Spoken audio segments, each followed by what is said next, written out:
pledge allegiance to the flag of the United States of America and to the republic for which it stands, one nation, under God, indivisible, with liberty and justice for all.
Thank you, David, for that really warm welcome. It's a real pleasure to be here.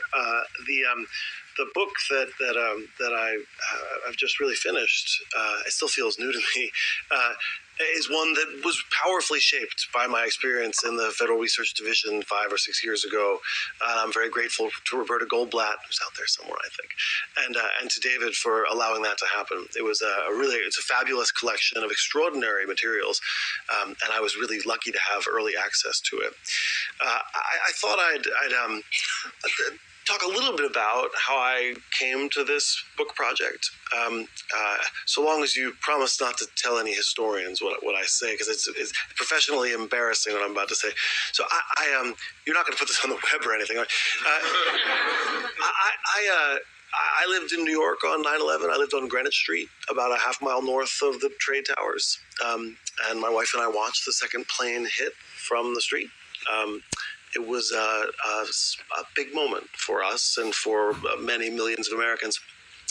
And in the years after, I watched our country come into contact with something called the laws of war, the laws of armed conflict, in a way that hadn't been salient to me, or I think really many people of my generation until then. And so starting out about 6-7 years ago, I set out to try to make sense of this in the way that the embarrassing part is that I was motivated by some present problem. It wasn't some deep historical pre-existing interest. So I set out to try to make sense of the world that I found myself in, and to do so in the way that my training might help me make sense of it, which was to think about the history of the laws of war in the United States. And what I found was that the history of the laws of war hasn't been written. It's a very understudied area of the American experience, and we can talk later about why that might be. I think I have some interesting reasons why historians haven't paid too much attention to the history of the laws of war, really, very much at all.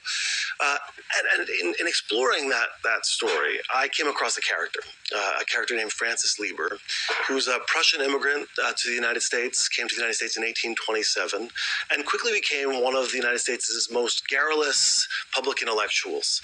He's someone who visited the salons and living rooms all across the East Coast, from South Carolina up to Boston, and became a prominent member of the public intellectual class. Was professor at the College of South Carolina for about 2 decades, until 1857, when he came to Columbia University and became Columbia College and became a professor there. And what Lieber does in the middle of the Civil War, in the winter of 1862-63, is craft something that the world had never seen before.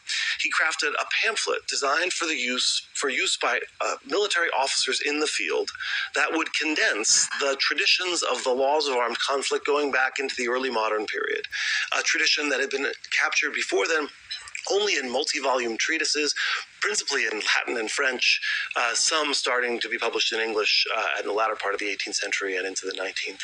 And he took this tradition, which is a tradition for jurists and for diplomats, and he crafted a pamphlet designed for officers in the field. It's the beginning of the wallet card tradition that we have today. Soldiers have wallet cards, instructing them on various key provisions of the Geneva Conventions for prisoners of war, for example. And the first time we see anything like that is in the American Civil War, and it's in this pamphlet. This is a pamphlet that includes rules for prisoners of war. It has rules about torture and interrogations. It has rules about legitimate targets and illegitimate targets. It has the whole panoply of rules and standards and principles that we've come to think of as at the center of the laws of armed conflict appear in this pamphlet. But the pamphlet posed a puzzle for me. It's a puzzle that I couldn't make sense of for a long time. And the puzzle goes a little bit like this. And I'd like to think that the answer to this puzzle helped me make sense of the role of the laws of war in American history, to answer the question that I came to the project with. The puzzle is this. The puzzle is, what on earth was the Union Army doing in 62-63? He starts writing it in December. Henry Halleck, the General-in-Chief of the Union Armies, commissions the code in the second week of December of 1862. And what on earth is the Union doing at that moment? Crafting a code of rules. This is the moment when the Union has decided to throw off the Rosewater strategy of the first year and a half of the war. It's the moment when the hard hand of war is being put into action. It's the moment when emancipation is symbolic of that new, much more aggressive, stepped-up war campaign. And it's this strategic moment that calls into question why you'd produce a code of constraining rules. Why would the strong side, the side with strength in terms of resources and manpower, decide to issue rules that purport to constrain itself? We don't see this in history very often. The Geneva Conventions of 1949 come, as is usually the case, in the dismayed aftermath of conflict, not in the middle of it. It's usually after some horrific campaign, some horrific wars come to a close, that the laws of war, a set of, in some ways, hopeful limits on the horrors of combat, get promulgated as some desperate attempt to hold off horrors the next time. So why is the Union doing this in late 1862 and into early 1863? This code, which Halleck commissions, will be approved by Lincoln and issued as General Orders Number 100 in April and May of 1863. The solution to the puzzle that I've come to think makes sense of this moment, and I think helps to animate the history of the laws of war in our country much more generally, is that the code is commissioned because of the looming crisis for the laws of war that's about to come upon the United States, and that's the looming crisis of emancipation. So emancipation is in the second week of December, just 3 weeks off. On September 22nd, shortly after the Battle of Antietam, Abraham Lincoln announces to the world, second week of December, just 3 weeks off. On September 22nd, shortly after the Battle of Antietam, Abraham Lincoln announces to the world that he's going to issue a final Emancipation Proclamation on January 1st, 100 days thence. So long as the Confederacy stays in rebellion. It does stay in rebellion, and so on January 1st, Lincoln issues the Emancipation Proclamation. But in doing so, we've long known that Lincoln relies on the war power to issue that Emancipation Proclamation. It's a wonderful new book by Jim Oakes at CUNY that describes the way in which anti-slavery lawyers in the years leading up to the Civil War think that of really only two ways to end slavery in the United States. One is to cordon it off, because the federal government can't go into the southern states and end slavery under the antebellum American Constitution. So it could be cordoned off and left to wither and die over time, or in the event of war, it might be interrupted through the war power. So this is military necessity is the source of Lincoln's authority to emancipate slaves in rebel occupied areas. But the problem with the military necessity idea, and this is the challenge that Lincoln faces, is that for 90 years until that moment, the principal American tradition on slavery in wartime was one that held that civilized states do not free enemy slaves in wartime. It is a cardinal violation of the laws of war to do so, and it's a cardinal violation for at least two reasons. One is that slaves are private property, and as private property, they are not legitimate target in and of themselves. If as a form of collateral damage, some slave property was damaged or removed from the plantation, that would be one thing. But to attack private property is something that many early American jurists had been at great pains to try to create rules against. In fact, the American jurists, people like Henry Wheaton, and Chancellor Kent, James Kent from New York, were at the forefront of articulating hard and fast rules against the destruction of private property in wartime. But there was a second reason, and I think a more powerful reason, why American jurists, diplomats, and statesmen had articulated rules against freeing enemy slaves in wartime.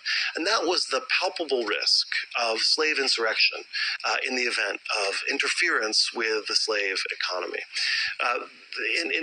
From the early modern period onward, one of the principal justifications for slavery was the idea that slaves could be legitimately held if they'd been captured in wartime. And since the captor had the power in the early modern period to execute the prisoner of war, he must have the lesser included, so the theory went, the lesser included power to enslave the prisoner of war. So the theory of slavery is in some sense a form of suppressed warfare. The plantations were in this sense a kind of a space of Cold War between master and slave, in which the war had been suspended by this capture. But the fear was that Cold War, the suppressed warfare of the plantation, might become a hot war if Union forces or forces in any war set free the pent-up violence of the slave relationship. There were examples that Americans thought about.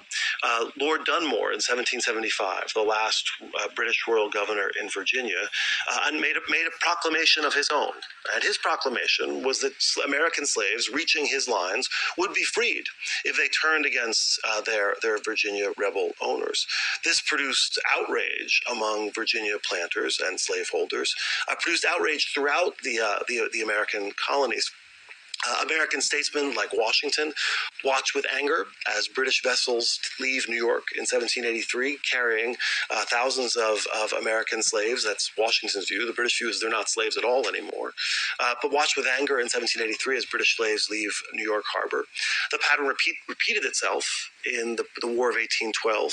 One of John Quincy Adams's great ways of reaching out to future Southern constituents was as negotiator of the Treaty of Ghent, in which he argued to his British counterparts that it was unlawful under the laws of war for civilized states like the British to seize American slaves in the Chesapeake and then take them back to the British West Indies or to British Canada.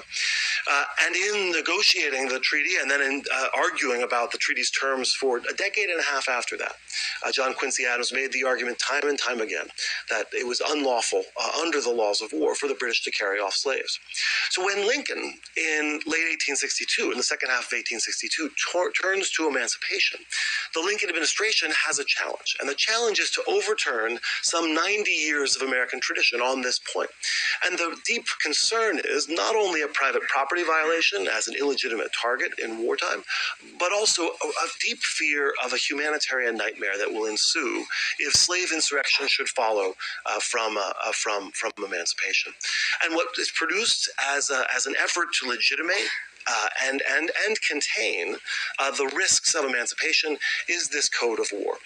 The Code of War, famously for international lawyers and military lawyers, has provisions that resonate today. It has provisions about torture and prisoners of war, prisoner exchange, and the like. But it also has as many as a dozen provisions, a dozen articles about slavery and the arming of black soldiers. And it's those provisions that attracted most of the attention in the drafting process internal to the small committee of people working with Francis Lieber to produce the text of the code. And it's those provisions that were at the heart of the code. I think they're oftentimes thought of as a sideshow or as a kind of inexplicable and no longer relevant, certainly, a set of passages in the code. I think they were its cause. They were its origin. They are the reason the code comes into being. It wasn't just emancipation as a law of war problem. It was also the arming of black soldiers, which comes hand in hand with emancipation in the fall of 1862. And the danger with the arming of black soldiers was that the South, Jefferson Davis taking the lead on this, had announced in no uncertain terms that he would not treat black soldiers in Union uniform as soldiers. If captured, they'd be treated as criminals, as slaves engaged in insurrection, and they'd be treated in exactly the way Southern states would have treated slaves in insurrection before the war had begun. They would be sent back to states for trial and execution. The putative owner would have considerable discretion in deciding what he wanted to have happen to the putative slave, who's a black soldier in Union uniform. And this produces a grave crisis as emancipation comes near. So one of the key moves that the Lieber Code aims to make is to claim in equally uncertain terms, in equally certain terms, that black soldiers in uniform are civilized soldiers entitled to all the privileges and all the rights of prisoners of war should they be captured.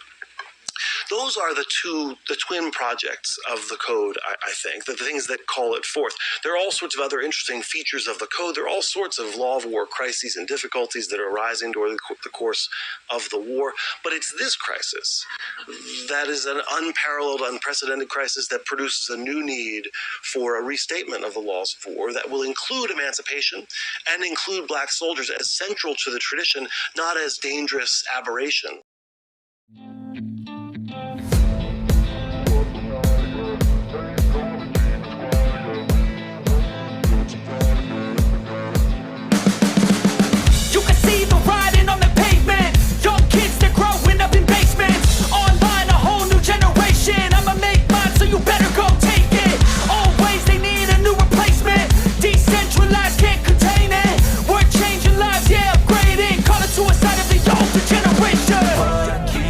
At night, yeah, make all the demons quiet, yeah, we were built to thrive, yeah, I think that we've all had enough. What keeps you up at night, yeah, make all the demons quiet, yeah, we were built to thrive, yeah, I think that we've all had enough. Oh yeah, I think that we've all had enough.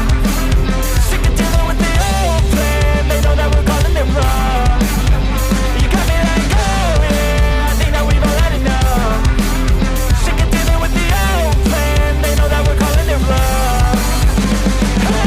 It's too late to try to go contain it. A generation fueled by creation. We live lives on a small screen nation. We control the airwaves, no negotiation.